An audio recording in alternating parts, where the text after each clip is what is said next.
It's with a Yisun Shin too. Payback time. But it will be a Barca. Alright. Yikes. Alright. Artillery mid lane duel once more between these two mid laners.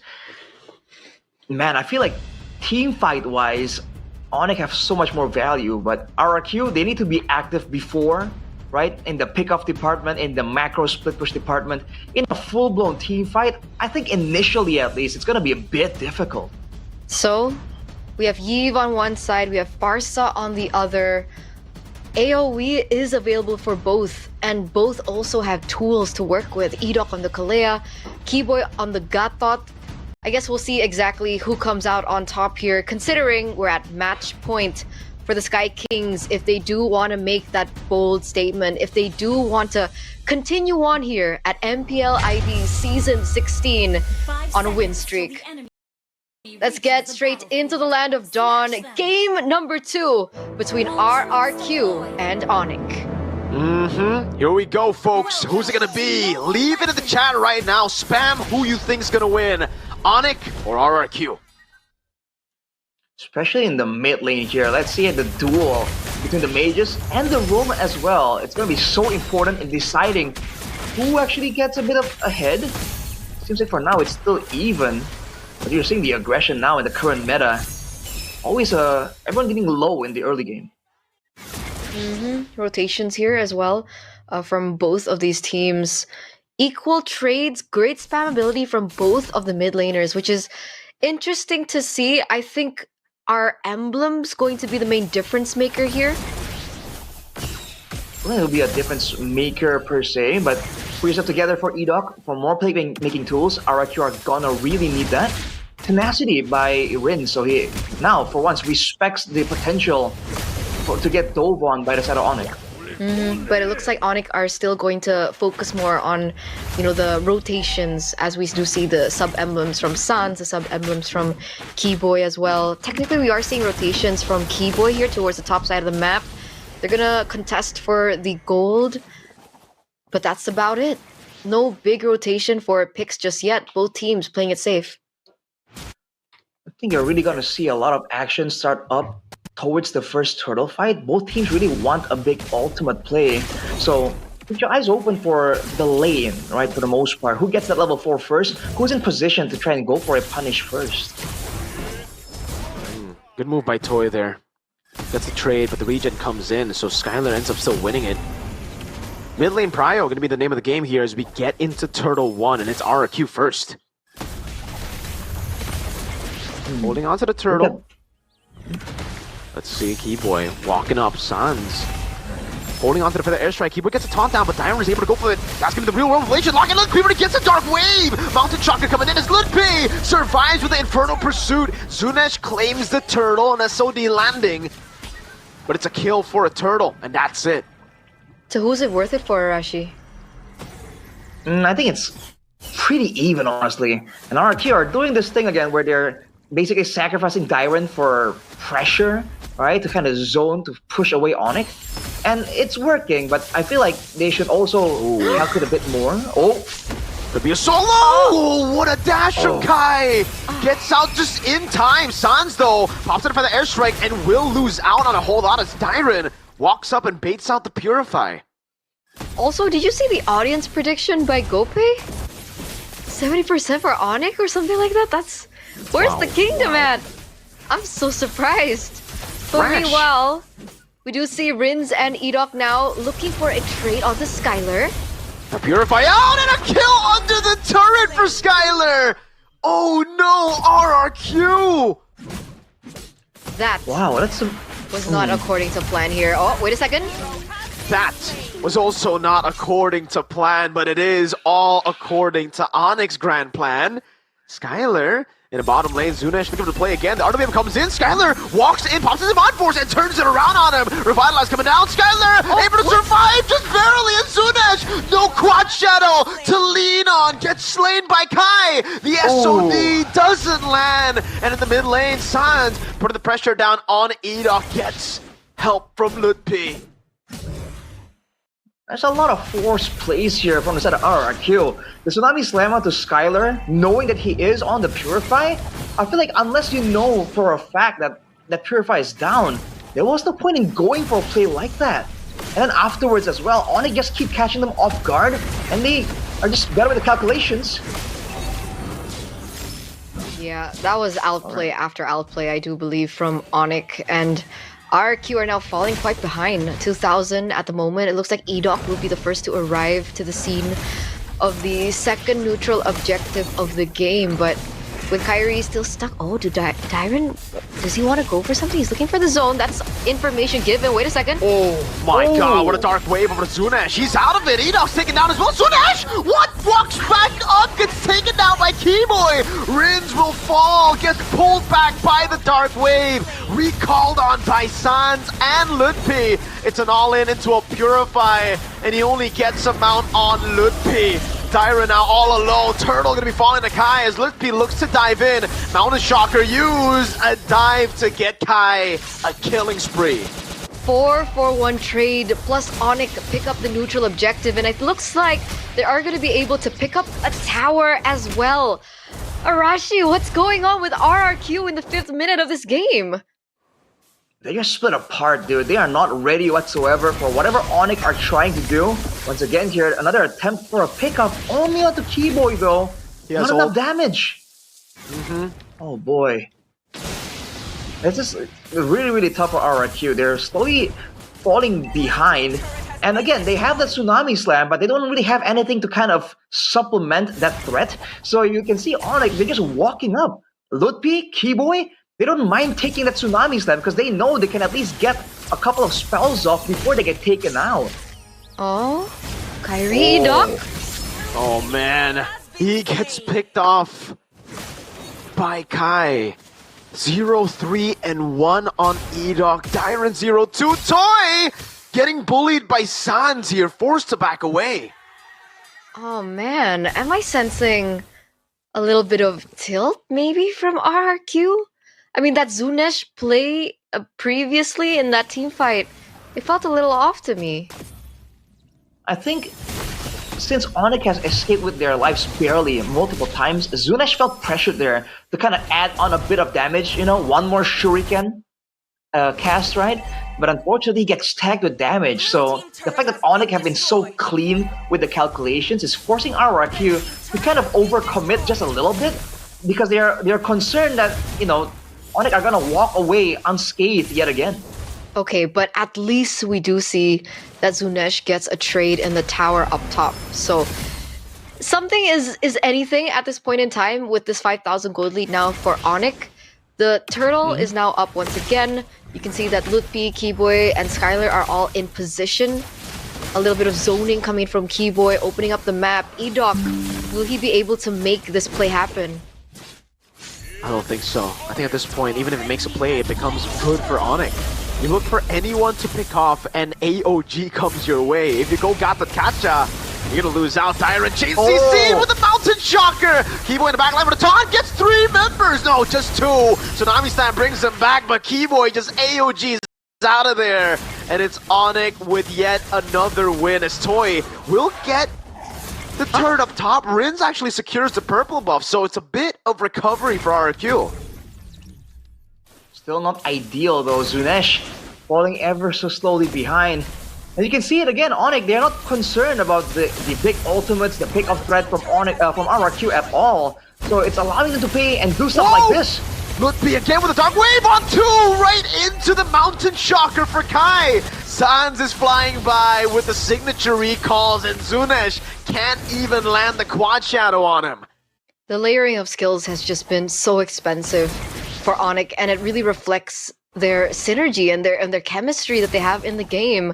Skylar now is a little bit alone, isolated here. Edoc and Zunesh are there, but Ludpi, Keyboy, and Sans very quick, perhaps looking for something. They don't want to overcommit just yet. They know the position from Dyron. Dyron knows that they're there as well. So just really backing away here for RRQ. Skylar just completed the Enchanted Talisman as well. So not really for Starlium, not really having as much burst, but he has spam ability and cooldown on his side. considering how ahead they are, that's gonna allow him to stay on the map indefinitely, right? With the extra mana regeneration. So even more tempo for Onic, and that's even seen from the itemization. Ark, you have to find a way to, I don't know, catch Onic making a mistake. It's looking difficult right now, but Silence and Skylar both have Purifies, so either can't really even make the game-winning play. Oh man. Difficult, what? Another airstrike over to Dyron again. Zunesh, by the way, tried to get the red tree in, but lost out. So he can't even contest for this. Not like there was a chance anyways, but yeah, to add, you know, salt to the wound, it's free, and Onic don't even need a red tree. They don't. Oh, there They even is waited for the an SOD. SOD. They were clean with it. They're so calculated. With a lead as big as this, you'd expect them to just go in, you know, lose all that calculation, but they know from their own mistakes at MSC 2025. If you guys remember, the OHEB steal came through almost because Onic rushed it and didn't calculate for a possible steal. And so they don't make that same mistake. Skylar also very quick. Oh, Zunesh, this is 1v1. Oh, man. No Quanch on the left. Enoch goes in. Skylar to be caught in a tough spot. Still able to escape. Has him on force. No, he doesn't actually. Tyron with all in. Gets onto Skylar. No way. Skylar's still surviving in a way. Tyron gets the shutdown. And it's a breath of fresh air for RRQ. A bit of hope given to the kingdom. That's a collective effort, though, in order to take one man down. Now with the Lord, Onic can still do a 5v5 for the Lord as a 5th member. Whoa. RQ? Whoa. Tsunami Slam over. He gets stunned up. The Lord won't be able to go for the charge. Actually, it will. Let's see. A splash of the Holy Shield. It gets the turret. A shot in at least. And Onic are forced back. Alright, you see that the angle there. Alright, you need to overwhelm the backline, take him out. But remember, Kyrie and Skylar are both on late game carries. Technically both marksmen. Well, I mean, both gold. They can function as marksmen, gold laner, DPS in the late game. So, RRQ, if they focus too much on Skylar, Kyrie is gonna take the game and run with it. And San's already with the Lightning Truncheon. Without a tankier member in the front, that's a lot of burst damage all the way to the backline. And I think that's maybe why Skylar was able to afford the Enchanted Talisman early, right? I think the burst damage, Sans was already leading so much, was enough. At this point, Skylar also already has the Holy Crystal, so that base magic power that he already has should be there. But Toy, on the other hand, also has the Swift Trinity. So in this particular situation, is it advantageous for Toy or better for Skylar? If a fight breaks out, I think Skylar has a much better time just staying in the fight, because all he has to do is watch out for Enoch and Dyron, and those are both very telegraphed engage tools, right? The Slam Slam Pass Pass, the Tsunami Slam as well. Whereas for Toy, he's gonna try and fight in range of the Dark Wave, and Lutpi has been on point with it. So because of the short range, he's always susceptible to a lot more danger compared to Skylar. I guess it depends again, right? If that's the case. Because if, let's say Toy comes into the team fight a little later, as soon as these resources have been depleted, then I think there is a world where we do see RRQ being able to win a team fight. Okay. I think it is possible, but again, at this point, Onic are just playing so calculated, even when they have this lead. So they need to wait for some kind of overextension, some kind of mistake. And this is bad because RRQ, they're a proactive kind of team. They want to make the plays happen. And Onic are already on the lure now. 8,000 gold lead. Dyron caught alone, gonna be taunted down. It's gonna be the all-in. Oh man! They popped the glue. They popped the good SOD! Kaisa with a red tree though. Again, learning from past mistakes. Never letting it go to a basic attack. That was so close though. That was so close. At the edge of the seat close.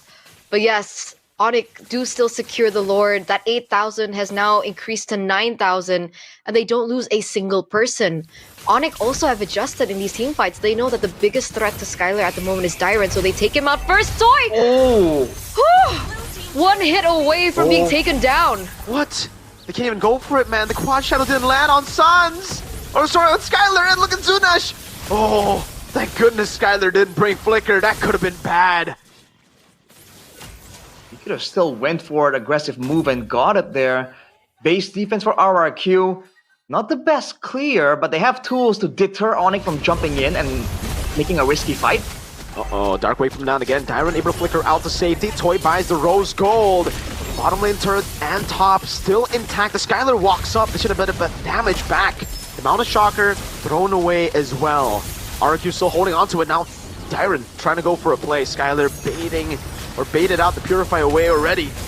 And Litpi actually stays for a bit too long. Gets punished by Zunesh as Onic failed to take a second turret. Zunesh with Quad Shadow landing on Sans. Still has to Purify. RWM coming down as well. A lot of damage placed on SOD. Landing now. Toy! What is Ivan in the back line now trying to cut away? Almost getting it. Gets slayed by Kai to take the mega kill. And Onic decide they've had enough. 2-for-2 trade. Toy gets taken down, but not before he was able to get that shutdown onto Sans. So that was huge.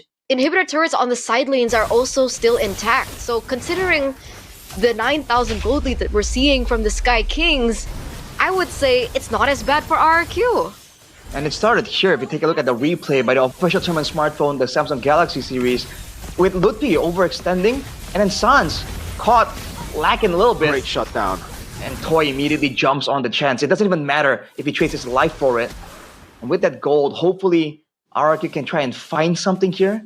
9k gold lead still though. And again, unless RRQ shut down multiple of the carries in the backline, with 9k gold of an advantage, Skylar and Kyrie and even Sans to a degree can carry a team fight. Lantern for Skylar. As we get into the later portions of the game though, this gold lead will really start to get relevant. It's all about how they get the far lane control, and fortunately for RQ, they still have a shot because there's no base turret taken down on the side, which means they can constantly still play with the far lane, but they've got to deal with it constantly still. It's very low, the base turrets in the side lanes. Keyboy could very easily, if it's poked down a bit more, walk up and get the hit to take it down. And it's actually Keyboy who's sent to deal with it because he has an AOG. On the other side, though, RRQ, they do have a Moskov. They can play that split push angle. Look at Keyboy. Wait. Oh, he got the taunt! No way! For their airstrike, almost catching Toy. And they baited out the rose gold. A flicker out from Toy with just a feathered airstrike. Now the Mountain Shocker coming down. Oh, look at gets the passive in on Zunesh. The AOG lands on Enoch. Keyboy gonna be taken down here. Oh, still able to survive for a bit longer. Ends up being mounted down. Toy, no flicker in. Sans the walk up gets the kill. The RWM failing to get another as Kai walks up, getting pinned down, has the immortality. Litpi over to Dyron. Tries his best to survive, flickers in, but gets torn down by Skylar on the Harith. And now it's just Rins and Edok, the duo from Aceh. Can they do it? Kai pops it around the Shocker. Skylar walks up. Edok looks for the Tsunami Slam, gets purified out of it and won't be able to do it. No minions though. That's an Immortality pop. Litpi taken down as well. Kai walking away as Rins looks for the attack again. Onic forced to back. Rins and Edok able to defend. Almost an end angle there for the Sky Kings, 2-0ing RRQ. But the fact of the matter is, without the minions, they were unable to look for it. Kyrie's caught a little bit low, so it looks like Skylar is the one to be sent in. That's an SOD landing. Do they gonna go for a Zunesh steal? Oh, Toy has already used the SOD. The feather airstrike gets baited out. Zunesh is looking for the play. The RWM comes down. They're going to force it now. Direction battle. Zunesh wins it. Pops in the shadow kill, but doesn't have the quad shadow, so he's as good as dead. But he's done the deed, the job for RRQ. No way. The clutch play from Zunesh there. Onic even stopped hitting the Lord. Wanted to deny it for sure away from the potential 50-50, but Zunesh and Rins together got enough damage, got it away. But look at Sans now, still so deep behind enemy lines. RRQ won't be able to push or get any objectives, but they have bought precious time here if they really want to try and go for the geekable angle. Remember, it was almost a 10,000 gold lead for Onic. And we're stuck here in 18 minutes. Onic unable to look for a close angle. Zunesh buying amazing time. That's the feather airstrike opened up. The tower finally does go down, but it's on the same side to the next time that Lord is going to be Toy. spawning. And plus, exactly, Toy gets a tower in the bottom side of the map. He's doing work, man. A whole lot of work. It really comes down to Toy if they want to win this game, and Toy has been quite phenomenal, having to force Onic to make creative flanks to actually deal with him. But you're seeing Onic still adjust, still find a way to kind of solve the issue here. With the Moskov able to split push again, I wonder if Onic are gonna set up a trap, because we've seen that happen when RRQ are maybe relying on the far lane a bit too much. Huh? Would be? Okay. Hold up. Good flicker from Wow. Rins. Great reaction. Pops it out of them. Looks for an engage, but Sans takes him out. Oh no! A bit too aggressive on the RWM. Skylar looking for the damage against Zunash. The Wishing Lantern on him. The AOG locks Enoch down for the taunt as well. He gets out with a flicker though, however, and it ends up being 1-4-0. And thankfully for RRQ, there's no Lord to capitalize on. Yeah, not just yet. You can see that Sans also picks up the Holy Crystal there, so they're going a lot more aggro than they already are, more damage for Sans. So Rins really has to be careful. Otherwise, something similar might happen. It looks like Onic are still on it. Looking for a trade there in the bottom side of the map. They're pushing in. Do they want to commit to this Good peek. push? Oh, way too aggressive, but the Feather Airstrike does a lot of damage to the back. An Immortality by Edog, but the Mountain Shocker with the Synchro Fission is too much for them to deal with. Iron shot down by Kai, who gets a double on RWM a bit too early, out of bounds. Now a taunt over, buys the Immortality in time. His Immortality pop, Toy trying his best to turn things around, but look at Skylar and Sans. An Immortality buy for Sans. Skylar tagging it up, almost the kill under the fountain, and Skylar gets the job done. Onic, despite a shaky late game, will